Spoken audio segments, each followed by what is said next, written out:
In the Art Scroll Chumash, we are on page 1046. In the Steinsaltz Chumash, we're on page 1065. I just got to grab something from over there.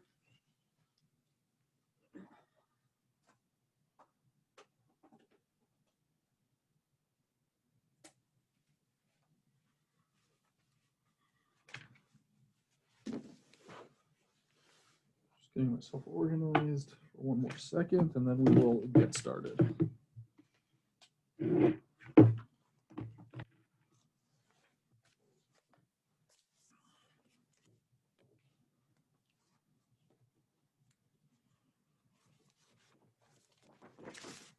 Okie dokie.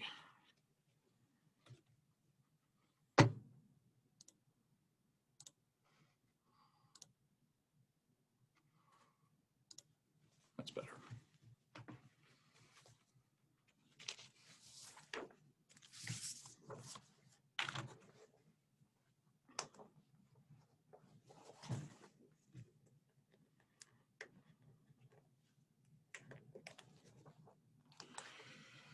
Okay, Parshas Teitzei, as we all know, is the Parsha with the most mitzvos. We are in the heart of Moshe's presentation, whether you want to call it a review of the Torah or summation or not necessarily a review. We already had that discussion, but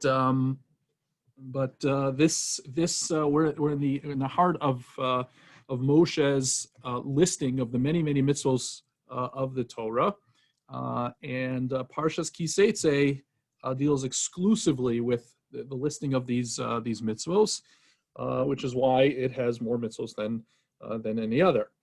And one of the challenges for anybody who likes to study the text and how the text is put together. So Parshas Teitzei is a wonderful puzzle. It's a wonderful challenge to try and understand how all the pieces fit together. That won't necessarily be the exclusive focus of my talk today, but it's certainly something worth noting, that it seems to be a random assortment of mitzvos. There are sections where clearly there's several mitzvos that are grouped together, which makes sense that they're together.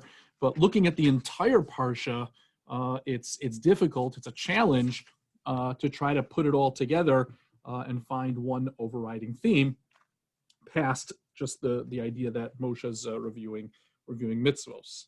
But there are some elements that can be found that seem to link different mitzvos together.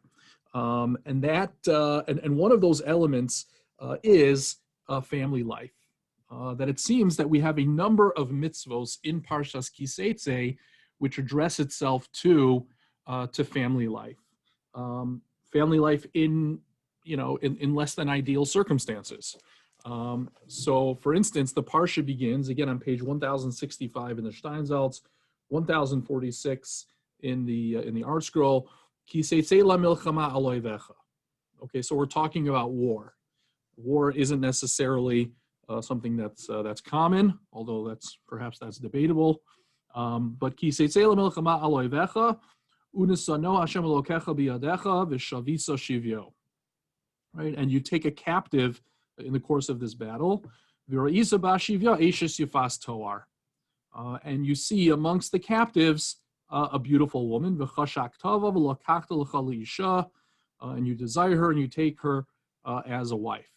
Now, right off the bat, it seems to me that there are two storylines going on here, and what I mean by that is that these mitzvos are eternal. They're meant to be understood in any historical context. At the same time, though, we can't ignore that this is in the course of Moshe presenting to the Jewish people the mitzvos in the Torah before he departs, before he passes away, and before the Jewish people will then go take possession of the land of Israel, an endeavor which will be characterized by waging war. So it seems that Moshe is speaking on two levels here. He's speaking both to the eternal Jewish people, and also to this generation in particular that will be facing very soon a number of battles. So, ki Teitzei la milchama is speaking both to us as well as to this generation in particular. But again, what's fascinating is that here Moshe Rabbeinu is preparing this generation for war, and he's spending time speaking not just about military strategy. He doesn't just speak about matters of faith and how Hashem will be with them. He does that too, but he's also talking about the impact of war on the Jewish character, on the Jewish person, on the Jewish home, which to me is an interesting observation. That here the background is war, but the topic is how war then comes back to the house. And one of the ways in which war comes back to the house is if a man takes a woman that he sees in war and brings her back home. V'havesa el toch beisecha, pasuk yud beis, and he brings her into his home. V'gilcha es rosha v'asasas tziporneha v'hisiras simlas shivyo me'aleha. So here again, the background is war, and the context is how this woman is cared for, how this woman is treated in the person's home. So to me, it's just a very fascinating observation to see how Moshe, on the one hand, is speaking about war. He's speaking about knowing that there's going to be wars of conquest of land of Israel, but is focused on the Jewish home and the lessons that need to be learned in order to maintain the Jewish home. So this is the first example of a law concerning family, how this woman is incorporated into the Jewish home. If we skip ahead a few psukim to pasuk tesvav, to verse 15, we find the next topic. If a man has two wives, one he likes and one he doesn't, and he has children from both sons, and the older one is to the less favored woman, and then it gets into the issues of nachala.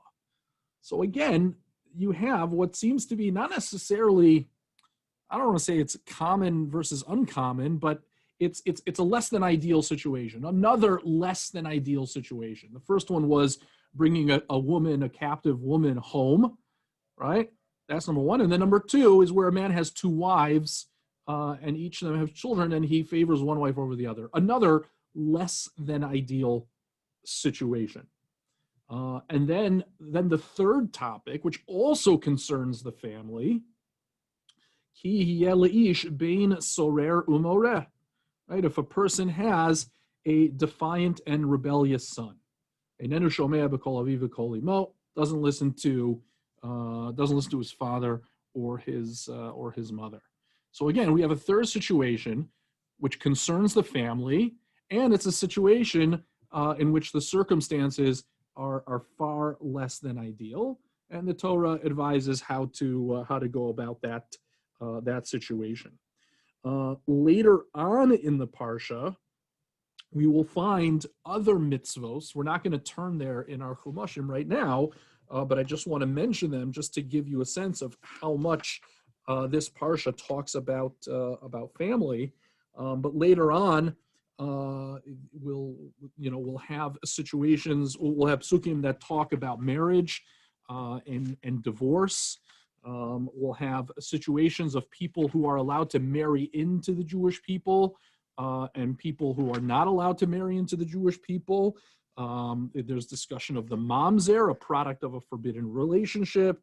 Talks about the Ammoni and the Moavi and the Adomi and the Mitzri, and how all of these different kinds of people can enter or not enter into the Jewish people. So again, it's not the dominant focus, but there is this link between a number of mitzvos in that they all pertain to family. But again, what's so interesting to me is that in all of these situations, we're talking about not the optimal ideal marriage, not the optimal ideal home life, but the suboptimal, the less than ideal. The captive woman, the two wives, one of which he doesn't like as much as the other one, a rebellious and wayward son.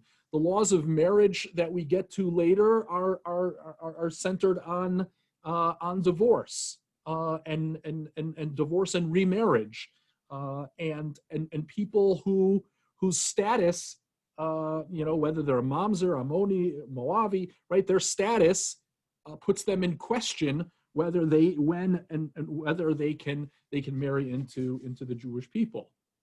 So I'm dwelling on this point a little bit, but it's fascinating that all of these situations are less than ideal. Shir Hashirim, which is a love poem between two people who are so beloved to each other, gives more of a romantic sense of marriage and home life. And you don't find that here in the Torah. The Chumash does not speak in the language of Shir Hashirim. Shir Hashirim speaks in metaphor, in poetry, these pastoral images, bucolic images, and our Parsha, the Torah has none of that. There's no romance, there's no poetry, there's no birds chirping and bells ringing and angels singing when it comes to marriage. There's no romance here in the Torah. And not only that, it's not just dry and technical. It discusses all the messy parts of relationships and marriage. For some there may be an obvious lesson in this, and that is the Torah deals with real life, and real life is messy and real life has complications. That may be true, but I don't think that's the whole story. I really don't. I think there's more to it. I think conceptually, I think there's a lesson here that the Torah is trying to convey in dealing with these these suboptimal situations. And I think if we study one of them more closely, I think we can find an idea that'll apply to all of them. And that is the Ben Sorer Umoreh. And I know I've spoken about this in the past, but I'd like to return to it because I find it to be such a fascinating and instructive topic. The Ben Sorer Umoreh of all these laws of family life is probably the most difficult one to understand. Theologically, it's very hard to understand, why this Ben Sorer Umoreh is treated so severely. The Gemara deals with it, the commentaries deal with this, but let's take a look at the Psukim again. We're on page 1067 in the Steinsaltz, and bottom of page 1046 in the Art Scroll. Ki hiyeh le'ish bein sorer umoreh. When a person has a son who is defiant and rebellious, that's how Rabbi Steinsaltz translates it, defiant and rebellious. Sorer is like from the word, like to fight or to battle. And moreh is rebellious, right? Defiant and rebellious. And he doesn't listen to his father or his mother, as we know it says in the Torah. It also says ishimo vaviv tira'u. And so that is clearly a very important mitzvah, a mitzvah that this child fails to adhere to. The Yisru oso, and they punish him, but he does not listen. This is a very, even though we know where this story is going to go, nevertheless, it sounds familiar, right? Children not listening to their parents has been an issue for since the dawn of time, since the creation. Children have always not listened to their parents. In fact, I like to joke that for some people, the greatest theological difficulty is why bad things happen to good people. Tzadik v'ra'lo. Or how could, a benevolent God allow evil to happen? The problem of evil. For some, that's the most powerful theological challenge to overcome. For me, that's not it. For me, the most powerful theological challenge to overcome is why Hashem gave children minds of their own. I don't know what Hashem was thinking. I don't know what he has against parents, but it makes our life so difficult, the fact that children are able to make their own decisions. I don't understand why that should be. Children should do exactly as their parents say. And the Ben Sorah Moreh is the best demonstration. So for me, that's the greatest theological issue, why Hashem gave children minds of their own. Anyways, V'safsubo aviv imo, pasuk yud tes, verse 19, right? His father and mother, they grab him, they got to take him. V'otzio soal ziknei yirov el sha'ar mikomo. And they take him out to the elders of the city and of the gate, right? That's where people get together. That's where court meets. That's where the marketplace happens. V'amru el ziknei yiro, and they say to the elders of the town, B'neinu zeh sorer umoreh, this son of ours is defiant and rebellious. Einenu shomea b'koleinu, he does not listen to our voices. Zolel v'soveh. Zolel v'soveh, which are understood to mean he is gluttonous and he is a drunkard. Gluttony and drunkenness. And the rabbis from Torah Shebaal Peh understand that in what Zolel v'soveh means is something quite technical. There's a certain amount of wine and a certain amount of meat that has to be consumed in a certain way in order for someone to qualify as, or to gain the status, the official status of a Ben Sorah or Moreh. There is a halachic definition of a Ben Sorah or Moreh, and there are technical requirements to meet to be considered a Ben Sorah or Moreh, and anything less than that, or anything that does not meet those definitions, does not qualify as a Ben Sorah or Moreh. So what do they do with this defiant and rebellious son who is Zolel v'soveh, gluttonous and drunken, a drunkard? Urgamuhu kol anshe yiro ba'avanim v'mes. He is stoned by the men of his city, and he dies. Uvi'arta rami garbecha, you destroy the evil from your midst. V'chol Yisrael yishme'u v'yiro, and all of Israel should hear, and they shall fear. So this is a very difficult pasuk to understand. Certainly in our day and age, when we have a very different perspective on parenting and accountability and maturity, this is very startling for us. But it was certainly startling for every generation to understand why the Ben Sorah or Moreh receives such a harsh punishment. And the Gemara grapples with this. And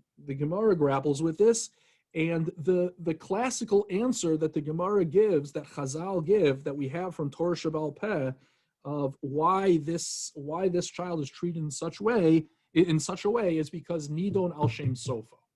He is judged by what he is going to become. That there's a reasonable, not reasonable. The Torah has a certain confidence in how this child is going to turn out, how this child is going to prey on society, and so therefore he is judged on what he is going to become. There's a movie. I'm forgetting the title of the movie. There's a movie with Tom Cruise, like a science fiction movie, dystopian movie of the future, in which they figure out how to predict the future and realize if someone's going to commit a murder, someone's going to commit a crime, and then the police arrest that person because they were able to predict that person's going to commit a crime. I'm gonna remember the name of the movie in a second, but Minority Report. Anyway, so it's a great movie, and it really raises some fascinating theological and ethical issues, right? Whether you can judge someone for a crime that you know they're going to do, but they haven't done yet, Very, very fascinating. Great storyline also. A very good plot twist. But it raises that notion of judging someone for something that they have not yet done. It flies in the face of the concept of tshuva, of the concept of free choice, of the concept that we know that people should be able to control their own destiny. But it seems that the Ben Soror Mora is treated exactly like we find in that movie, Minority Report. But that's what Chazal say. Chazal say they are nidon al shem sofo. Now, there's the Gemara says that the Gemara. Sorry, one second. The Gemara says that the Ben Soror Umore. This is a brisa from Rabbi Shimon. Rabbi Shimon asks the question, that we all ask, right? Because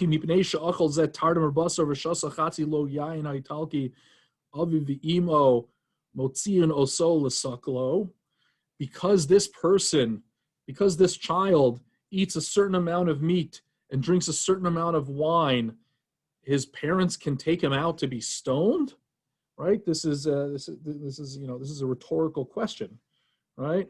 The Rabbi Shimon in this brisa that I'm reading to you, asks the question that we all ask, right? Is this fair? And what does Rabbi Shimon say? Lo haya v'lo asid lihios. There was never a Ben Soror Umora, and there will never be a Ben Soror Umora. V'lama nichtav. Why was it written? Drosh v'kabel schar. So we should study it and gain reward. Now wait a second. Hold on. Is this an answer? Right? Rabbi Shimon posed a theological question, an ethical question. Is it fair to treat this child this way and put him to death? And Rabbi Shimon does not answer the question. He doesn't say it is fair. He doesn't say it's not fair. He says, never happened. Never happened, never will happen. How is that an answer to his question? Now, it may not be an answer to his question, but I think it is. I think he is answering his question. I think he's saying something very, very fundamental and important.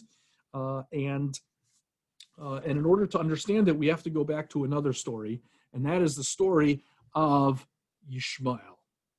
Because the story of Yishmael is understood by Chazal as capturing the same issue or dealing with the very same ethical issue of judging someone by what they are yet to do.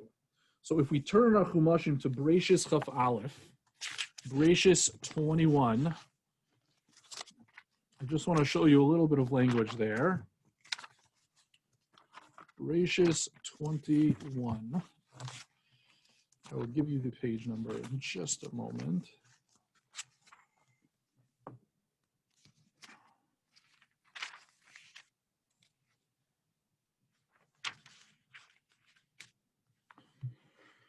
All right, we're on page 109 in the Steinsaltz, and in the Art Scroll. Here we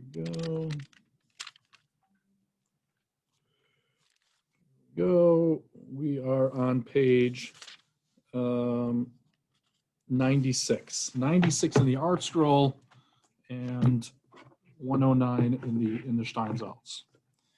And this is the context. Is when Sarah is fed up with Hagar and Yishmael and the influence that they are having on her son Yitzchak, and she throws them out. She throws them out because she doesn't want them in the house anymore. So Avraham dutifully listens to Sarah and banishes Hagar and Yishmael. And sends them with food and water, but that food and water run out. So if you look at Pasuk Tesvav, verse 15, Vayichlu hamayim min hachemes, right? The water finished from the water skin. Vatashlech esayel tachas achar asichim, and Hagar puts Yishmael underneath one of the bushes in the desert. Vatelech vateshev lo mineged harchek kimitachave keshes. Right, and Hagar distances herself from Yishmael. Ki amra, because she said al erev mos hayaled, because she cannot bear to watch her son die. Vateshev mineged vatisa es kola vatefk, and she raises her voice and she cries.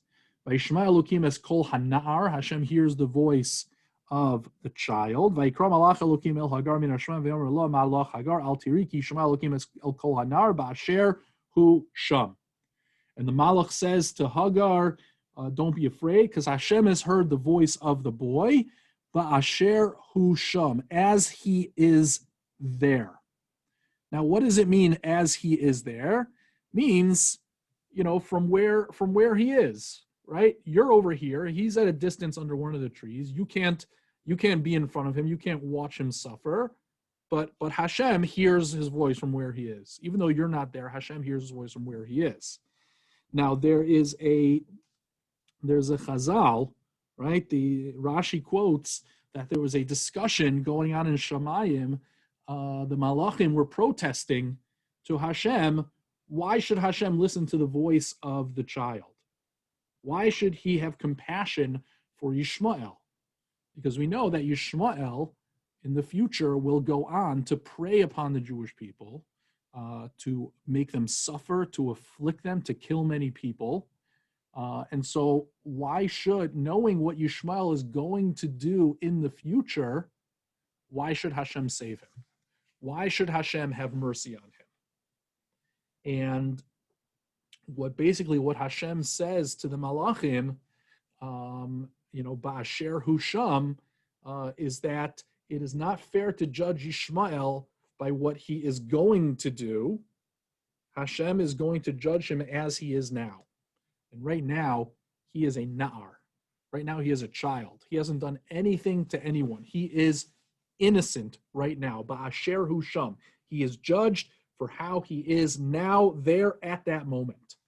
That's the opposite of Ben Sorer Umoreh, right? Yishmael fits the image, fits the description of a Ben Sorer Umoreh. He is someone who is demonstrating certain behaviors that don't necessarily make him culpable to death, but we know in the future where he's going to go. And yet Hashem says he's not judged that way. He's not judged based on the future. He's judged based on the present. Ba'asher Husham. And so, if this is how things play out in the story of Yishmael, so then coming back to the Ben Sorer Umoreh, I'd like to suggest the following explanation. Because you might ask, why isn't the Ben Sorer Umoreh judged Ba'asher Husham? Why isn't the Ben Sorer Umoreh judged based on how he is now, not how he's going to be in the future? And I think that's what Rabbi Shimon in that brisa was teaching us with Lo Hayav Lo Nivra, Lo Hayav Lo Asid Lios, right? There never was and there never will be. Meaning, in practice, every child will be judged by Asher Husham. Every child is going to be judged according to the same standard that Yishmael was judged, and will not be put to death. So Rabbi Shmuel then has to explain, if that's true, if Ben Sorer Umoreh is not going to be practiced, then why is it in the Torah? And is the Torah meant to not be taken seriously? So that's the next thing Rabbi Shimon says. Eladrosh v'kabel schar. What the Torah is doing is teaching us what the child deserves, but not what he gets. And so when Rabbi Shimon says drosh v'kabel schar, he's explaining the psukim. He's saying that what the psukim mean, and obviously this isn't pashut pshat, but I think it's close. What he's saying is that the Torah is teaching us what a Ben Sorer Umoreh deserves, where he's headed, but not what he gets. And it's there as a warning. It's there as a warning to parents to intervene and to be watchful as soon as they can. and not to ignore things, and not to wait till things get too far. I got the idea for this approach not just from Rabbi Shimon in that brisa that we discussed, but also from other instances in the Torah where the Torah speaks a certain language of what someone deserves, but not what they get. And I'm sure you all know what I'm talking about, and that is an eye for an eye, ayin tachas ayin, right? The Torah says that if you put out someone's eye, we put out your eye. That's what the Torah says literally. Is that how we practice? No. Chazal have a tradition in Torah Shebaal Peh, which was given with Torah Shebichtav together, that helps us understand that a person does not pay with their own eye. A person pays monetarily compensation according to their eye. And so why does it say an eye for an eye? So according to many, it says an eye for an eye because that's what the person deserves, right? The ethical principle that characterizes many places in the Torah is midah keneged midah, right? Measure for measure. And a person who puts someone else's eye deserves measure for measure to put their eye out. But that's problematic. That raises all sorts of issues. And so really, in practice, what they do is pay for the eye. But fundamentally, they deserve an eye for an eye. We can't execute that. Same thing with the Ben Sorer Umoreh. The Ben Sorer Umoreh deserves the harsh punishment, but does not get the harsh punishment. And I think there's a lesson in here for the other mitzvos that regard family. I observed before how all these laws that pertain to family are situations that are suboptimal, less than ideal, messy. Things are going wrong. We're talking about divorce. We're talking about one wife is beloved over the other wife. Bringing a captive woman into your home. These are all none of this is the idealized vision of a happy, blissful marriage and home life, and yet this is what the Torah gives us. And I think what we see from Ben Sorer Umoreh is that the Torah is focused on spelling things out of what will happen, of giving people a sobered understanding of how family life can be affected by different adverse situations, so that people can be forewarned and educated so that they can understand what are going to be the repercussions. So take the first two mitzvos, right? The Eishes Yifas Toar, followed by the wife who one is hated more than the other, or one is loved more than the other one. Some say that they follow one from the other, that if you bring an Eishes Yifas Toar into your house, you'll end up with a situation in which you have one wife preferred over the other wife. And if you have one wife preferred over another wife, then you'll end up with a Ben Sorer Umoreh. That these three mitzvos that begin the Torah are actually part of one narrative. But if we understand it from that perspective, that they're part of one narrative, so then what that shows you is just like there's a narrative playing out with the Ben Sorer Umoreh, where we see him going in a bad direction now, and we know where that's going to happen. So that's what's playing out here over these first few mitzvos.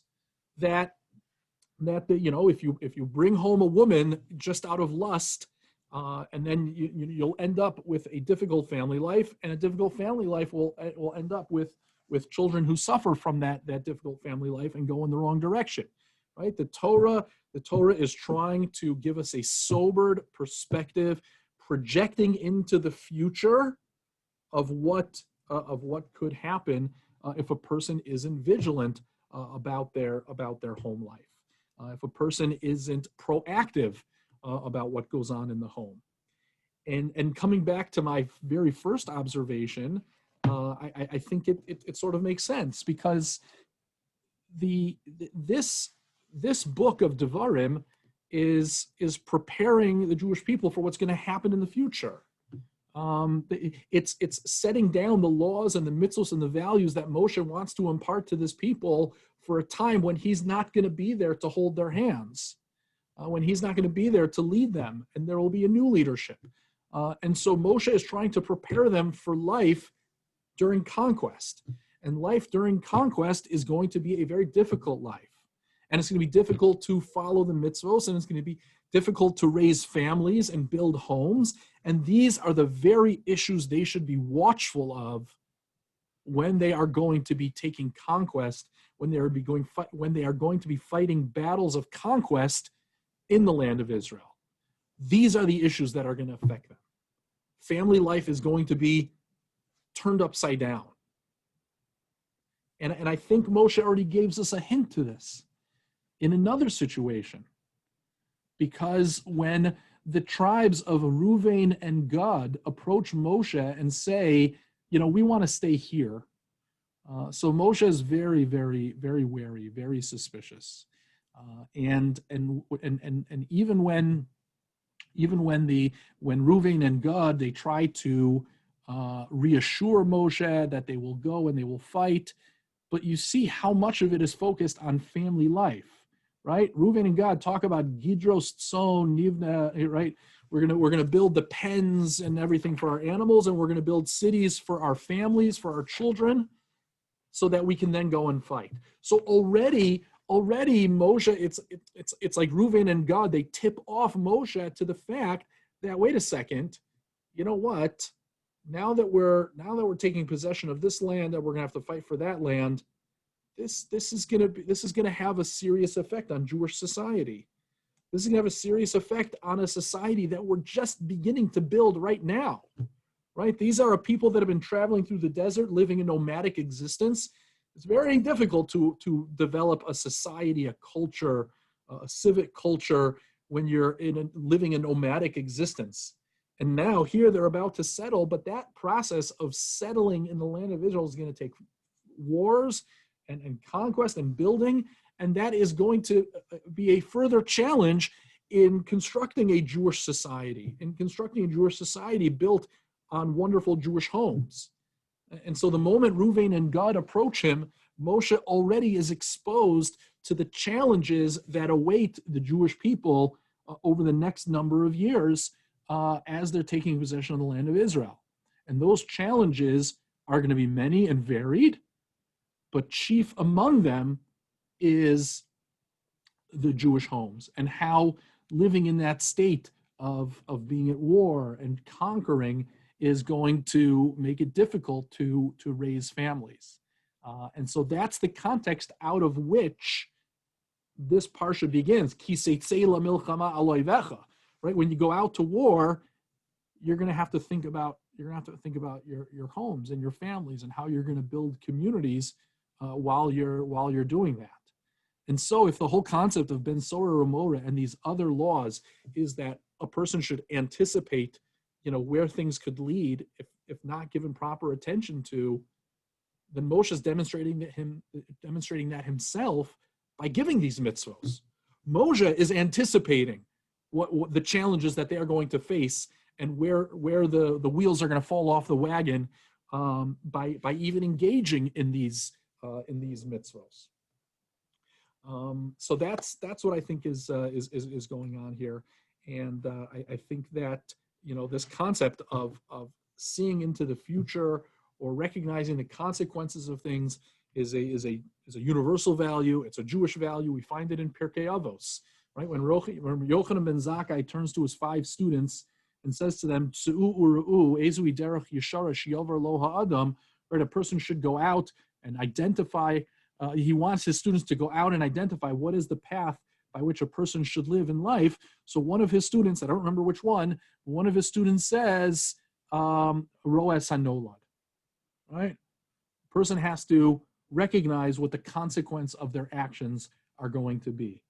And I think the theme underlying these mitzvos and what Moshe is trying to do in giving these mitzvos is to be Roes hanolad, is to anticipate, to feel accountable for the consequences of our actions. And so the consequences of the next steps of Jewish history as they stand here in Sefer Dvarim are enormous. and much of them focus on the Jewish home and how it's going to affect the Jewish home. And if you look at the other mitzvos in Parshas Teitzei, I think you can apply the very same lesson. Okay, all right, we'll stop here. Thank you all for joining. Have a great day. I hope this day and time works out for people, and hopefully we'll get more people. And hope everyone is doing well. Take care.